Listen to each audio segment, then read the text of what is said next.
Well, hello everyone. It's been a while. I've been pretty busy with work, unable to really have the privacy to upload videos, and been really busy. But I wanted to finish my review, not my review, but thoughts on, again, the book I highly recommend, War in Human Civilization by Azar Gat. I've been done with it now for a couple weeks, but I haven't been able to upload a video. Before I get too much into it, I just want to throw out a very quick and very heartfelt thank you to Reddit user. I don't know if it's his YouTube name, Drunk Goat. He contacted me on Reddit and said he works in the oil industry and that he was interested in helping me buy me some books. Not that I need help buying books, but he just wanted to show his appreciation. So he went ahead and got me an Amazon gift card, and I very much appreciate it.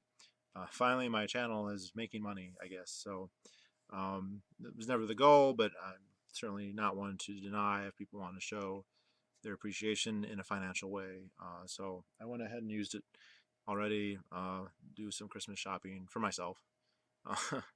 So yeah, thanks again, Drunk Goat. I really do appreciate it. It's not necessary. No one's obligated, but I do appreciate it. It's nice to know that at least some people value what I put out. So what I want to talk about now is the kind of the origins and development of the state, and then also some of its problems in going forward in the future. Ones that libertarians aren't necessarily addressing all the time, but are nonetheless very valid. Um, the the historical reality of state formation is that it seems to require, at least initially, um, states that develop on their own as opposed to states that develop in context of association with other states, is that you have to first have sedentism, then agriculture, and a lot of people don't understand that sedentism seems to predate agriculture. And all the people seem to think it was agriculture that caused people to settle, when really the more advanced Mesolithic hunter-gatherer societies became settled societies in certain areas that are of high calories, high productivity, and that an intensive use and utilization of the resources in those areas is what probably led to the development of agriculture. It's almost certainly the case in the Anatolia and in the Near East. And then the first things that we can legitimately call states, in the sense that they are institutions that persist beyond um, the personalities of a single Ubermensch, so called, is there's a 4 to 5 thousand year delay.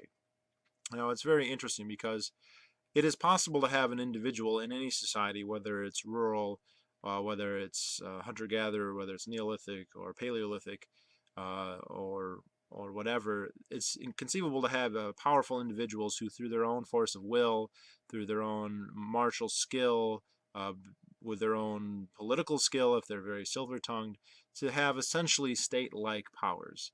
People who can coerce and extort and extract the resources from their surrounding society of more or lesser size, in a way similar to, and in fact potentially even more aggressive than most states do. However, it's hard to see such individuals as states if they are simply their personality, and when they die or when they grow enfeebled or when they are defeated by somebody else, a rival, an enemy, whatnot. It's hard to see how just such a local strongman would constitute a state. Now, it would be similar to a state, so it would have many of the same pitfalls, but it would not be the same. There's a very pronounced and necessary institutional element in statehood that kind of goes beyond the individual. Even in monarchy, it's a system that goes beyond the life of a single individual. It's a system that will persist regardless, more or less, of the individuals involved. So what we see is that such strongmen begin to develop. Now, these strongmen are, quite frankly, mafia types. These are not people who are offering a good or a service that can't otherwise be had. It's people who are using their power, usually physical power, although not necessarily. It could be ideological power. I could very easily see a priest or somebody who's very, very good at social interactions, manipulating others, coming to this position to extract resources for themselves, primarily for sexual reproduction. So these are the people who are going to be the polygamists. These are the people who are going, and part of that is having wealth and stature. Part of that is having martial ability or being a very good hunter, uh, having copious amounts of wealth, conspicuous consumption, which is necessary socially to demonstrate your worthiness of having additional sexual rights with females. Um, but there becomes a stage when this is in hunter-gatherer societies. It's very hard to get past this point. There's a strong limit to how much they can extort from the population. The population can always move or within certain bounds. The resources that they're producing with their labor are essentially wild in nature, and so it's very difficult to pin down. But what you start to happen with agriculture and with sedentism is that there's suddenly more capital accumulation, and then people have more incentive to cooperate with coercion, because the the choices when someone threatens you with coercion are pretty limited. It means you either um, retaliate with your own threat of coercion, you are willing to fight, or you risk losing everything. And if you fight, usually the risk is that you will lose everything or nearly everything. Whereas if you submit, then there is a chance that only a portion, in most cases, only a portion of the products of your labor will be extorted. So resistance entails high losses, including death and total destitution, whereas submission entails a loss of resources, which conveys no particular benefit other than you won't have the terrible disincentives of being destroyed necessarily. Now, there's no guarantee that you would be destroyed. There's no certainty that it will happen. So it's not an easy choice in that regard. But if you do a cost-benefit analysis, it's easy to see how many people would decide, and since many people are risk averse, uh, that it would be better to pay for the protection money, so to speak. It's not protection money. It's not a service that is required to be provided, especially from this person, but there is an incentive to do it. Even so, people tended to resent this because it is flagrantly not in your interest. It is obviously, and this is the great insight that libertarians have been able to provide for people who have been subjected to dozens of years of government training in a government-dominated society, that you don't need what they're selling. You don't need it from them. A lot of the things you don't need at all. Some of the things that you do need, you don't necessarily need from them or in their method of provision. Um, but it's better to submit than to die or to become impoverished utterly, or whatever else could entail. But people resist these, and what tends to happen is that even when these guys are successful, as soon as they die or they are defeated by somebody else, there's a revision back to, you don't really have such a it wouldn't be a monopolist, but a hegemon, a person who is the hegemonically most coercive member of society. These people have been cropping up since the beginning of history, but they don't necessarily get very long-term traction, and it certainly doesn't become institutionalized into something that is a permanent fixture within society. Agriculture starts to change this. The next important element are the young men who are sexually disenfranchised, who don't have a great deal of wealth, and who are essentially bachelors. This is the population of men, late teens into the early 20s, and perhaps even into the 30s. It depends, because the time when people become settle down kind of varies from society to society. These guys are the have-nots, except that they have a lot of testosterone, they have a lot of physical ability. And what tends to happen then, as there becomes an obvious um, cooperative relationship between these gentlemen, this population, and any would-be hegemon, because these people could be his arms, his bodyguard, his retinue, his gang, so to speak. And this is essentially the nascent or aristocracy to be born. He goes to these boys, and this kind of populace is known to exist. It exists today. In fact, that's most of the people who voluntarily join militaries throughout history is going to be made up of this group. Even in stateless societies, societies or groups of bachelors who are yet to be married, yet to have much to lose, don't have much capital, form groups together, and these are the most violent parts of society. They do raiding, they do pillaging. A would-be hegemon would be well served to look at these guys and say, join me, and as a reward, with our combined might, we can actually dominate the society much more than I can as an individual. As a reward, there's the potential then for property, for settling down, most especially for women, for sexual rights.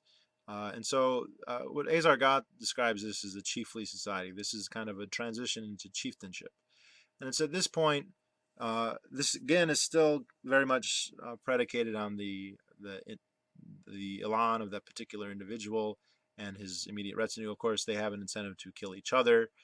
So it's very likely that in this scenario, your number one henchman or one of your henchmen is at some point very likely to kill you and take your wives and kill your sons and whatnot. But uh, this this organization is likely to be able to dominate society. Now, it depends how the society is organized, how it's spread, how it's settled, how this is going to manifest. If you have a society that's um, broadly agricultural with a low population density without any major centers, it's going to be very much like the feudalism that we're used to, where these guys are going to form an armed gang that's going to show up at a particular farmstead to extort what they can. It's very unlikely that an individual farmer would be able to resist, 10 guys, armed guys coming in on horses, or even not on horses if we're talking about pre-cavalry societies, which indeed we are when we're talking about the first states. Cavalry doesn't come about until about 1000 BC. Chariots, between 1500 and 2000 years before that. Prior to that, domestic horses were not large enough to either be ridden or even to pull carts if you go back far enough. Now, if it's a city state, that's different. It's much harder. There's a much larger concentration of people. It's much harder for a small group of people to dominate when everyone's together. If all the peasants are together, you can't just go and terrorize one. You have to terrorize them all. That's quite difficult. And so city states kind of develop a slightly different, more republican form of government. But what then starts to happen is eventually these chieftainships become states, essentially, or at least proto-states.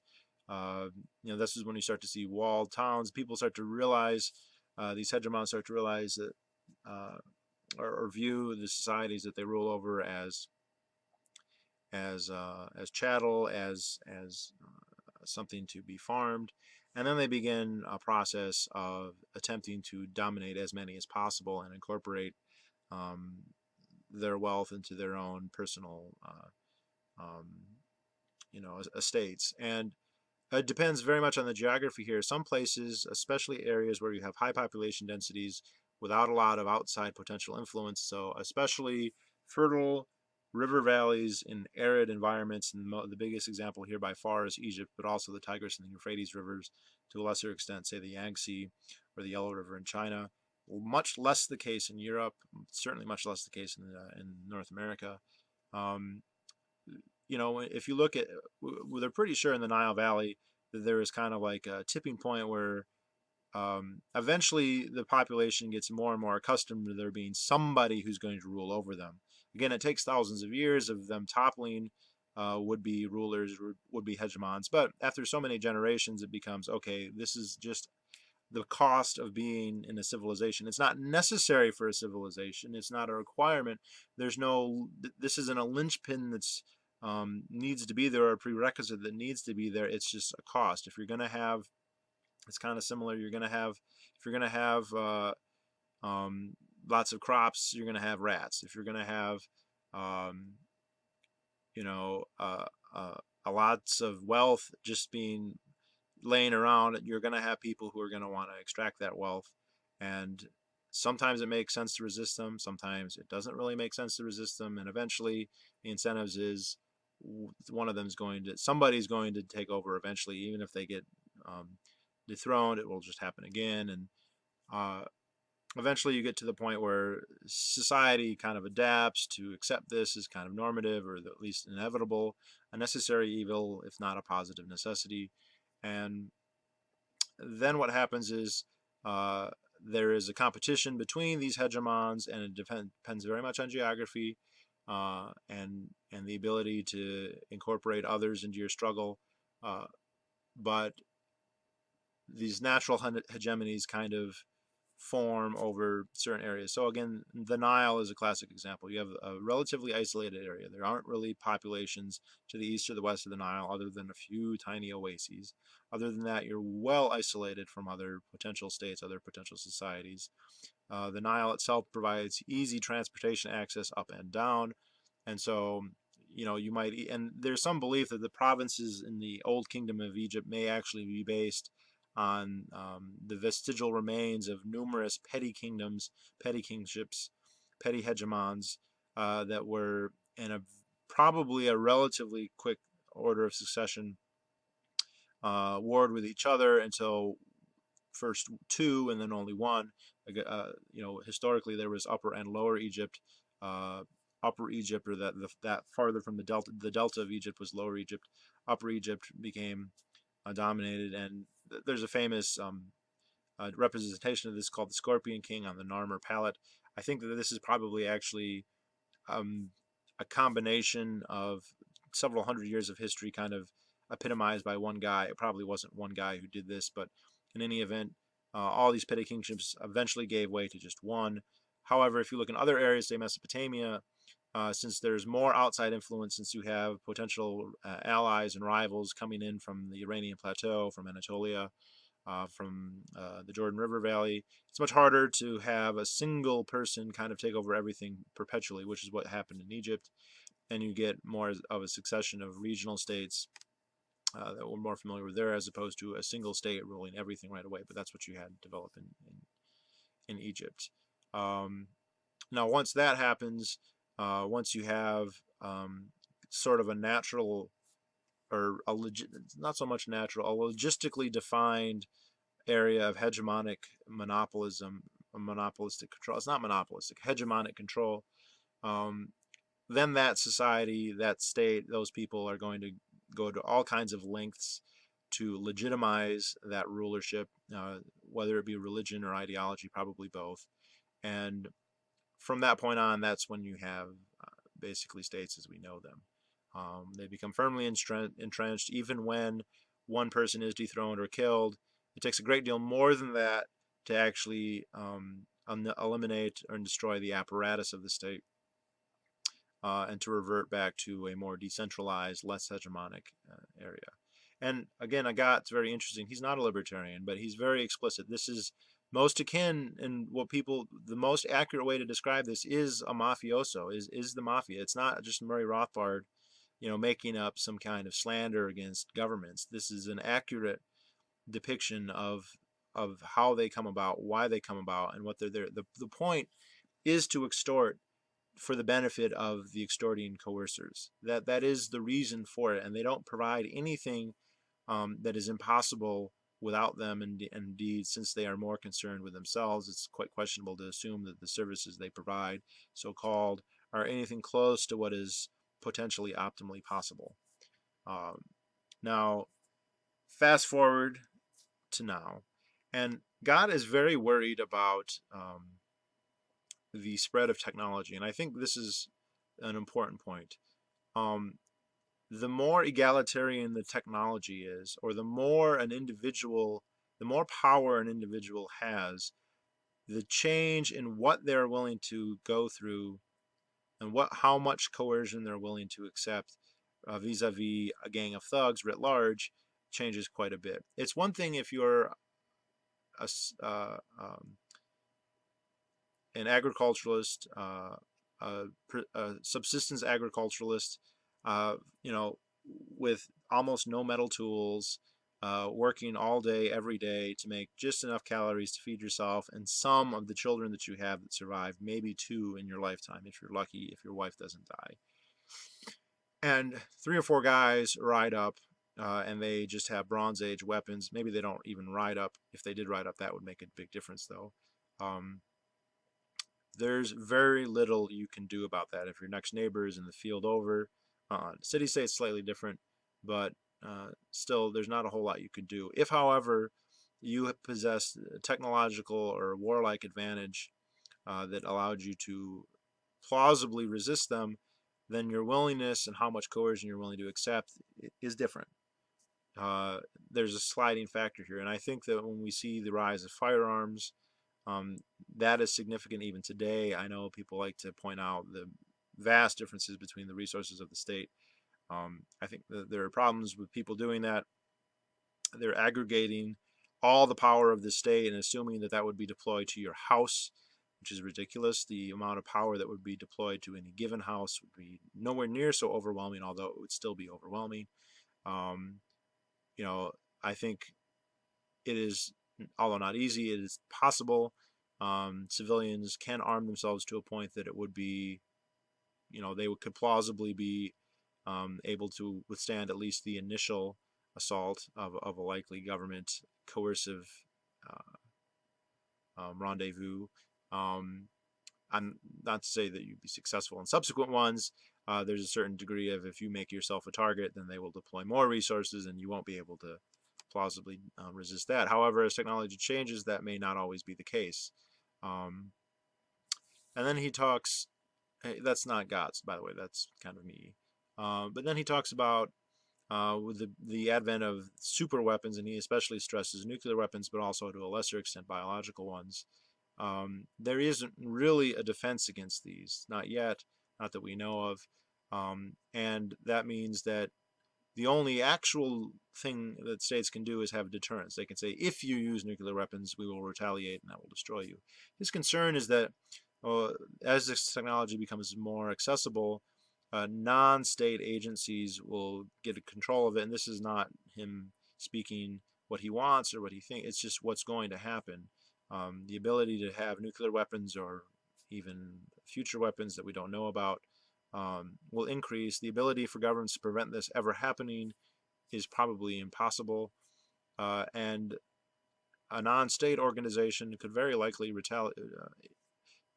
strike and not necessarily expect retaliation. Who do you, if let's say Al Qaeda, and he makes a point to stress, look, this current stuff with Islamic terrorism, it's significant, but in the long run, it doesn't necessarily have to be Islamic terrorism. It can be anybody.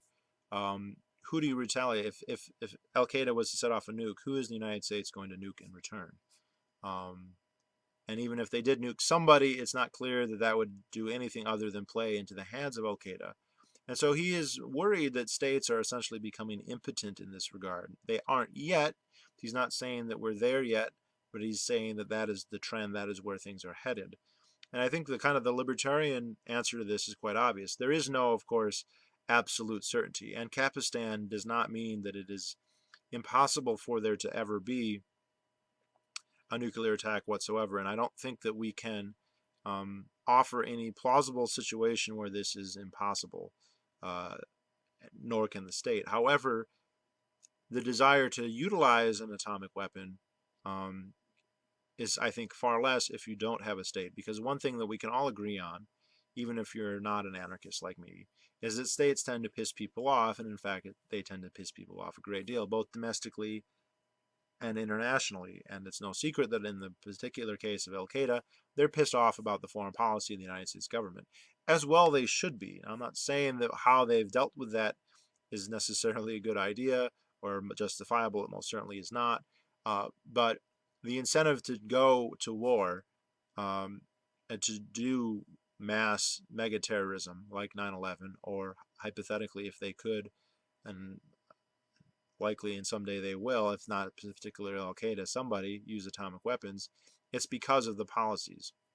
They're not killing or committing suicide or willing to murder so many people because of blue jeans and American Pie and libertine sexual practices. They're willing to do that because of government policy. And I think that removing such egregious government policy, both domestically and, because look, before 9/11, what was the biggest piece of terrorism ever? Was the Oklahoma City bombing.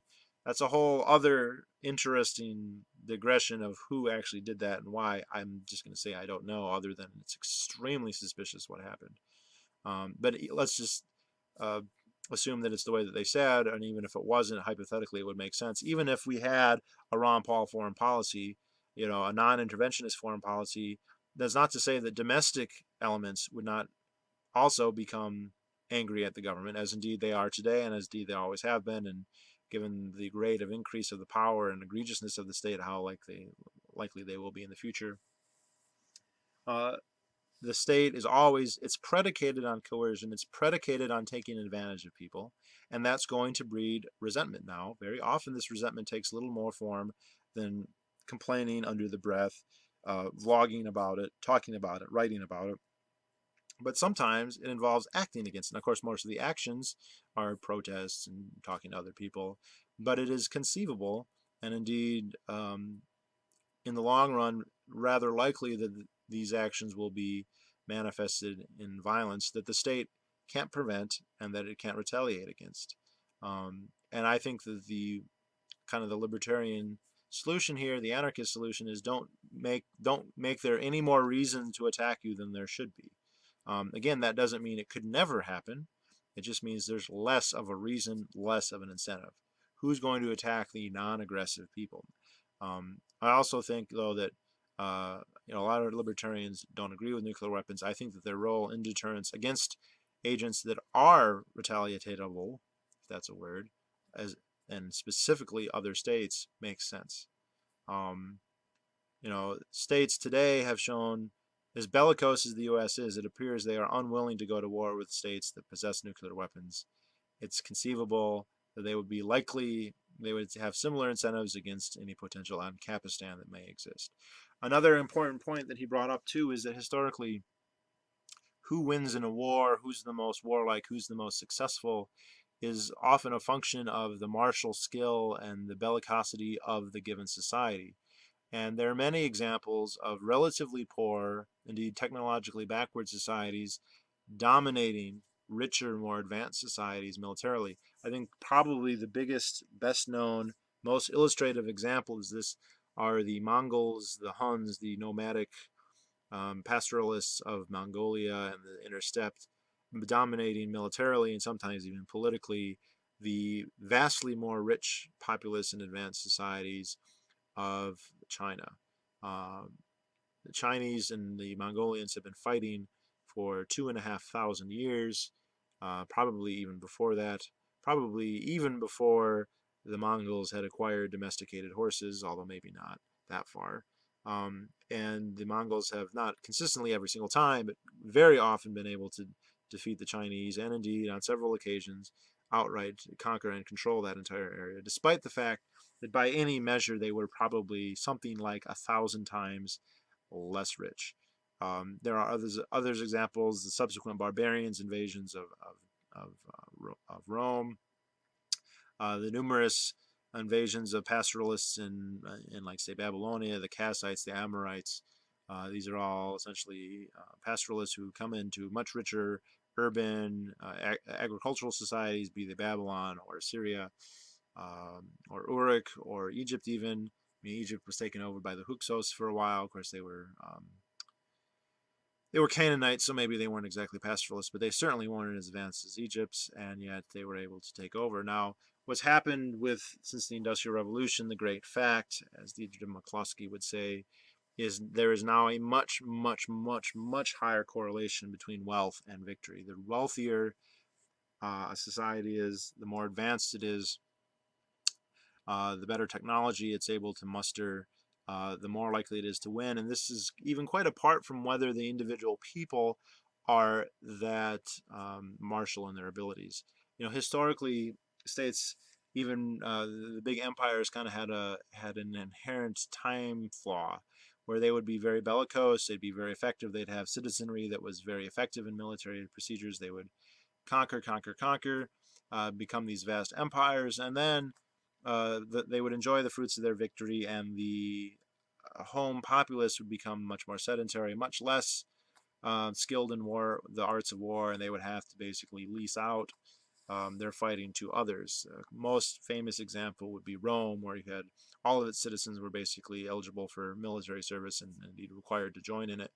And then towards the end, they're usually mostly auxiliary troops from outside of Italy, let alone outside of Rome. But this happened to the Persians, this happened to the Assyrians, this happened to lots and lots and lots of societies.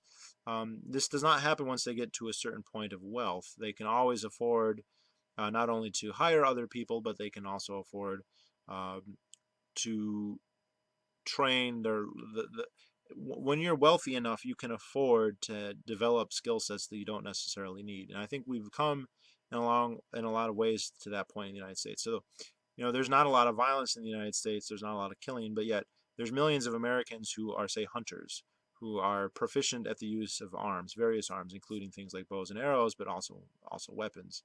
We're rich enough now in the West that we can afford to have a martial culture, even if we're not particularly violent, and we're rich enough to have the tools available that we can increase that um, potency in terms of effective fighting manyfold if there's actually a legitimate risk of it actually being necessary. Um, I mean, kind of the scenario people kind of point out is, what if you're just completely unprepared? It's kind of like if a portal opens and the Vegan army pulls out, what are we going to do?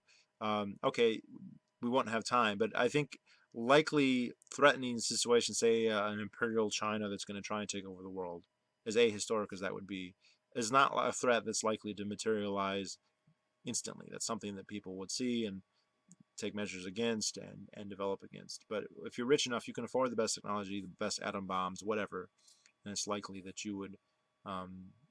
There's a high correlation that you would be able to succeed in any assault, and of course the obvious insight there then is that a free market society would likely be far richer than any other society based on some other system, to the point where they would likely be very difficult to threaten coercively. Um, so those are kind of the takeaways from the books. The kind of the start. Again, I highly recommend the book. Just it's a tour de force in terms of the history it talks about, the ideas that it talks about. It's a great reference for future reading. I only bought one other book based on this book, which I will read here in not too long. That is the Sources of Social Power by, what's his name? Michael Mann, I think. Volume 1. There's four volumes. I'll read the first one and see what I think. But again, that's pretty much it. I'll talk to you all a little bit later. And thanks again to Drunk Goat for your generous donation. I was very, very much happy. I mean, the money's not such a big deal. It's just kind of nice to know that you're appreciated. So thanks again, and I'll talk to you all later. Bye-bye.